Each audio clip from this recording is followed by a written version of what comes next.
ZPP boys high school Dwarapudi. భారత మానవ అంతరిక్ష యాత్ర కార్యక్రమాన్ని భారతీయ అంతరిక్ష పరిశోధన సంస్థ ఇస్రో 2007లో రూపొందించింది. భూనిమ్న కక్షలోకి మానవులతో కూడిన కక్షా వాహనాన్ని పంపించే సాంకేతికతను అభివృద్ధి చేయడం.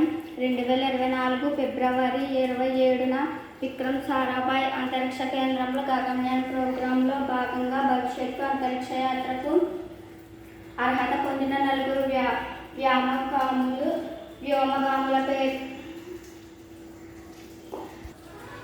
వ్యోమగాముల పేర్లను శ్రీ ప్రధాని నరేంద్ర మోదీ ప్రకటించారు. విజయాలు: రాబోయే 3 మిషన్లు గగన్యాన్. ఈ మిషన్ భారతదేశ అంతరిక్ష సామర్థ్యాలలో గణనీయమైన పురోగతిని సూచిస్తుంది. ఏజెన్సీ మానవ రిటైల్ ప్రయోగ వాహనాలు HLM-3ని కలిగి ఉన్న సిబ్బంది లేని మిషన్లకు అంకితం చేయబడ్డాయి. LEO స్వదేశీ సామర్థ్యాన్ని ప్రదర్శించడం. ఇస్సార్, నాసా, ఇస్రో భూపరిశీలన కోసం ద్వంద్వ పవనపున్య L మరియు S బ్యాండ్లు స్పాటిక్స్ రిమోట్ రోబోటిక్ ఆర్మ్ను అధ్యయనం చేయడం.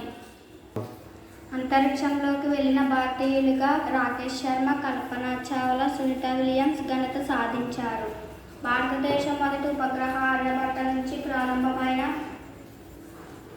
విజయాల పరంపర రోహిణి, చంద్రయాన్, సరళ, మంగళయాన్, ఆదిత్య L1, చంద్రయాన్-3 అద్భుత విజయాలతో కొనసాగుతుంది.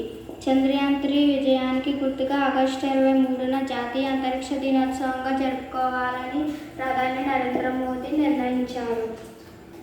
వాతావరణం, రేడియో, టీవీ ప్రసారాలు, విమానయానం, రక్షణ రంగం, వ్యవసాయం, గనులు వంటి వివిధ రంగాలలో అంతరిక్ష పరిశోధనల ఫలితంగా అభివృద్ధి సాధ్యమైంది. Thank you.